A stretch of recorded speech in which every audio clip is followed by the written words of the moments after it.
बच्चों और आप सभी लोग कैसे हो। मैं जीएसटी गुरु आज आपका फिर एक बार हमारे यूट्यूब चैनल जीएसटी गुरु में आप सभी का स्वागत है। मैं जीएसटी गुरु आज हाई स्कूल का most important topic periodic classification of elements जो कि केमिस्ट्री का टॉपिक है वो पढ़ाने जा रहा हूँ। जैसा कि आपको नाम से ही क्लियर है, क्लासिफिकेशन। क्लासिफिकेशन का मतलब होता है वर्गीकरण। वर्गीकरण का मतलब होता है कि समान तत्वों का या समान एलिमेंट्स का एक साथ रखा जाए।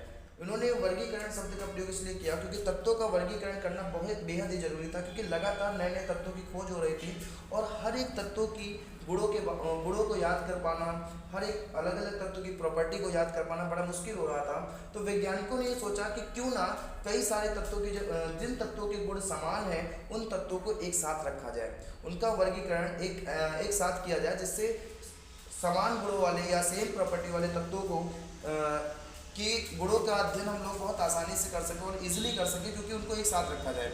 तो इसी प्रकार वर्गीकरण से आज हम ये समझ सकते हैं कि एक प्रकार से कि वर्गीकरण का मतलब होता है, जैसा कि आप लोग देखे होंगे कि एक परचून की दुकान पे भी वर्गीकरण होता है। जैसा कि उसमें सामानों का वर्गीकरण कर लेता है कि बिस्किट यहाँ लगाना है, साबुन यहाँ लगाना है, अन्य पदार्थ जो खाने वाली सामग्री है उनको एक साथ रखना है।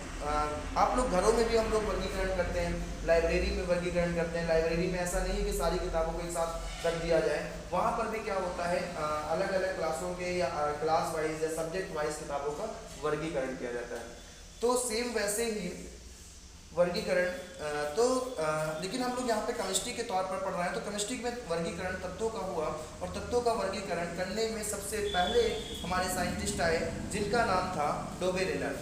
डोबे रेनर ने क्या किया, उन्होंने क्या किया, तत्वों का तीन तत्वों का क्या बनाया, एक समूह बनाया। जैसा कि मैं आपको समझाना चाहूँ, जैसे उन्होंने ए बी सी तीन तत्व लिए। उन्होंने कहा कि पहले तत्व और जैसे तीन तत्वों का क्या किया, वर्गीकरण किया। उन्होंने कहा अगर पहला तत्व और दूसरा तत्व और तीसरा तत्व, तीन तत्वों को परमाणु भार के बढ़ते हुए क्रम में अगर व्यवस्थित किया जाए, बढ़ते हुए क्या है, या तीन तत्वों को व्यवस्थित किया जाए, ग्रुपिंग की जाए या समूह बनाया जाए, तो उसमें से पहले तत्व का जो परमाणु भार होगा और तीसरे तत्व का जो परमाणु भार होगा, उनका जो औसत होगा वो दूसरे परमाणु भार के बराबर होगा। उन्होंने कहा कि क्या कहा कि पहले तत्व का परमाणु भार और तीसरे तत्व का जो परमाणु भार होगा वो क्या होगा, उसका जो औसतन मान होगा वो बीच वाले मतलब दूसरा जो परमाणु होगा या दूसरा जो एलिमेंट होगा उसके गुणों से क्या होंगे, उसके परमाणु भार के बराबर होगा। इसी प्रकार इन्होंने क्या किया, सबसे पहला जो अपना ट्राइड्स, इन्होंने अपने इस कॉन्सेप्ट को एक नाम दिया ट्राइड्स। ट्राइड्स मतलब एक नियम दिया जिसको उन्होंने बोला त्रिक नियम, हिंदी में बोलते हैं डोबे रेनर का त्रिक नियम। उन्होंने पहला समूह बनाया या फर्स्ट ट्राइड्स जो बनाया उसमें उन्होंने तीन तत्वों को व्यवस्थित किया। पहला तत्व था लिथियम, सोडियम और पोटेशियम। उन्होंने लिथियम का परमाणु भार 7 होता है, सोडियम का पोटेशियम का 39 होता है। लेकिन जब इन्होंने इन दोनों का औसत निकाला, औसत परमाणु भार निकाला, जैसा कि 39 + 7, औसत मतलब होता है उन दोनों को जोड़ के उसके पदों की संख्या से भाग करना। तो यहाँ पर दो वैल्यूज थी, उनको 2 से डिवाइड किया गया, तो उसका आंसर आता है 26। तो 26 परमाणु भार उसके बीच वाले परमाणु भार के समान होता था। इस प्रकार उन्होंने दूसरा ट्राइड्स बनाया कैल्शियम का, स्टेनियम का और बेरियम का। इन्होंने भी ऐसे ही इनका हम लोग वो करें तो लगभग हमारा अगर हम 40 + 137 का औसत निकालें तो लगभग 80 पॉइंट अप्रॉक्स आएगा। वैसे ही अगर इन्होंने तीसरा ट्राइड्स जो बनाया, तीसरे ट्राइड्स में क्लोरीन, ब्रोमीन और आयोडीन को रखा और इन्होंने कहा क्लोरीन का परमाणु भार 35.5 होता है, आयोडीन का 127 होता है। इनका जब औसत परमाणु भार निकाला जाता है तो लगभग 79.9 के अप्रॉक्स निकलता है। तो इस प्रकार इन्होंने क्या किया, 3 ट्राइड्स बनाए और लगभग इनका ये नियम चलता रहा काफ़ी समय तक। लेकिन इनका नियम एक जगह पे आके कुछ समय के बाद क्या हुआ, फेल हो गया। फेल होने का रीज़न क्या था कि लगातार जो नए तत्वों की खोज हो रही थी उन तत्वों के लिए इनके ट्राइड्स में कोई स्पेशल जगह नहीं थी, कोई रखने की कोई जगह नहीं थी।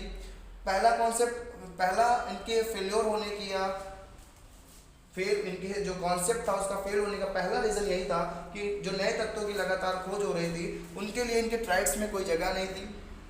दूसरी बात, जब इन्होंने इसी कॉन्सेप्ट को अगर फ्लोरीन, क्लोरीन, ब्रोमीन, फ्लोरीन अगर मैं इसको रफ कर दूं तो जैसा कि मैंने बताया कि अगर ये कॉन्सेप्ट फ्लोरीन, क्लोरीन और ब्रोमीन और आयोडीन पे लागू हुआ, जैसे क्लोरीन, ब्रोमीन, आयोडीन का जब इन्होंने वर्गीकरण किया तो ये नियम लागू हो रहा था। लेकिन अगर इन्होंने इन तीनों ग्रुपिंग पे इसके साथ 3 तत्व ले लिए, मतलब क्लोरीन से पहले जो फ्लोरीन की खोज हुई तो फ्लोरीन को जब लेते हैं लोग तो इसके साथ ये नियम लागू नहीं होता।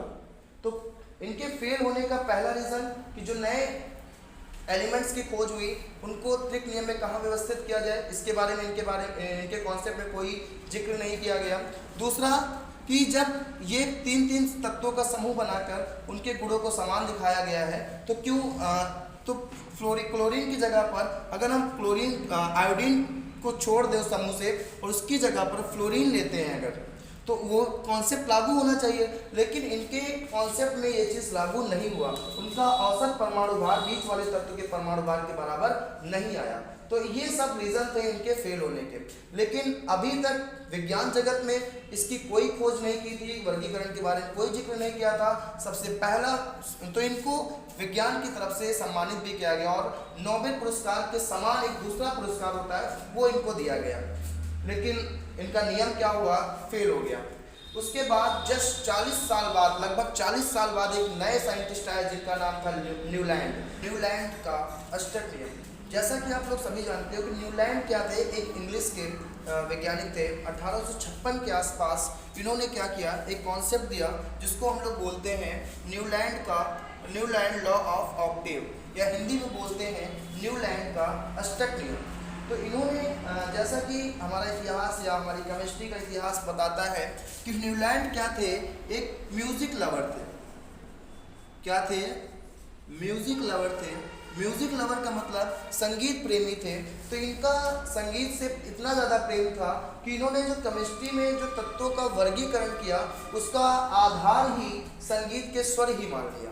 इन्होंने क्या किया, संगीत के जिस प्रकार चाहे इंडियन सॉन्ग जो होता है या वेस्टर्न सॉन्ग जो होता है उसमें हमारा जो आधार होता है संगीत का, वो हमारा संगीत के 7 स्वर होते हैं जिनको हम लोग बोलते हैं सा रे गा मा पा धा नी सा। इन्होंने बताया कि जिस प्रकार संगीत में 7 स्वरों के बाद 8वां स्वर पहले स्वर के समान होता है, वैसे ही अगर हम तत्वों को परमाणु भार के बढ़ते हुए क्रम में, मतलब एलिमेंट्स को इंक्रीजिंग ऑर्डर में अगर उनके परमाणु भार के बढ़ते हुए क्रम में व्यवस्थित किया जाए तो जो पहला तत्व होगा, पहले तत्व के बाद जो सातवें संगीत के बाद मतलब आठवां एलिमेंट्स जो होगा उसके गुण समान होंगे। जैसा कि आप लोग देख रहे हो, मैं बताना चाह रहा हूँ 1 2 3 4 5 6 7 स्वरों के बाद जो आठवां एलिमेंट होगा वो हमारा हाइड्रोजन के समान गुण दिखाएगा। इसका मतलब जो हमारा हाइड्रोजन है और जो फ्लोरीन है, इन दोनों के गुण क्या होंगे, समान होंगे। अगर मैं लिथियम से गिनना शुरू करूं, लिथियम एलिमेंट से गिनूं तो 1 2 3 4 5 6 7 मतलब 7 8, तो लिथियम और सोडियम के गुण क्या होंगे, एक जैसे होंगे, ऐसा न्यूलैंड ने बताया। न्यूलैंड ने कहा कि संगीत में जैसे स्वर रिपीट होते हैं, 7 स्वरों के बाद 8वां स्वर पहले स्वर के समान होता है, उसी प्रकार यदि जो हमारा पहला एलिमेंट होगा उसके बाद जो 8वां एलिमेंट होगा उसके समान गुण दिखाएगा। और जहाँ तक ये बात बिल्कुल सत्य निकली और लगभग इन्होंने 39 तत्वों तक ये नियम इनका लागू हुआ। काफ़ी समय तक ये नियम चलता रहा। तो इसकी बेसिक प्रॉपर्टीज़ के बारे में अगर हम बात करें, जैसा कि हम अगर बात करें लिथियम की, तो लिथियम की वैलेंसी कितनी होती है, लिथियम की वैलेंसी 1 होती है। अगर हम देखें कि सोडियम क्या उसकी समान गुण दिखा रहा है तो आपको पता होगा कि सोडियम की भी वैलेंसी क्या होती है 1, पोटेशियम की भी वैलेंसी क्या होती है 1। अगर हम बात करें सोडियम और पोटेशियम की प्रॉपर्टी सेम है कि नहीं, अगर सोडियम क्लोरीन से रिएक्शन करता है तो NaCl स्ट्रक्चर बनाता है और पोटेशियम अगर क्लोरीन से रिएक्शन करता है तो KCl बनाता है, मतलब सेम स्ट्रक्चर बनाता है। तो इससे ये चीज़ साबित हो गई कि न्यूलैंड का अष्टक नियम बहुत मतलब फैक्चुअल था और कॉन्सेप्ट जो इसने दिए उस कॉन्सेप्ट को ये चीज़ लागू हो रही है, मतलब उस चीज़ को क्या कर रहा है, मतलब अंगीकृत कर रहा है जो इन्होंने कॉन्सेप्ट में समझाया कि जिस प्रकार संगीत के स्वर रिपीट होते हैं वैसे ही अगर तत्वों को उनके परमाणु भार के बढ़ते हुए क्रम में व्यवस्थित किया जाए, तत्वों को एलिमेंट्स को एटॉमिक मास के इंक्रीजिंग ऑर्डर में अरेंज किया जाए तो प्रॉपर्टीज भी रिमाइंड होती रहती है। तो ये चीज़ ऐसे करके इन्होंने टोटल 39 तत्वों की खोज हुई। लेकिन बात फिर आती है कि इनका कॉन्सेप्ट जब इतना चला, काफ़ी समय तक चला इनका कॉन्सेप्ट, तो इनके कॉन्सेप्ट को फेल क्यों कर दिया गया? फेल होने का पहला रीज़न ये था कि इन्होंने अपना जो वर्गीकरण किया, जो क्लासिफिकेशन किया, उसमें क्या किया, तत्वों के लिए जो बीच में तत्व खोजे गए, जैसे आपको पता है फ्लोरीन के बाद नियॉन तत्व की खोजी गई, नियॉन एलिमेंट या नियॉन गैस की खोज हुई। तो उसके लिए इनके जो क्लासिफिकेशन टेबल थी उसमें कोई स्पेस नहीं था, पहला रीजन। कुछ तत्वों को क्या किया इन्होंने, जिन तत्वों के लिए, मतलब जिन तत्वों की खोज नहीं हुई थी उनके लिए कोई स्पेशल जगह नहीं थी।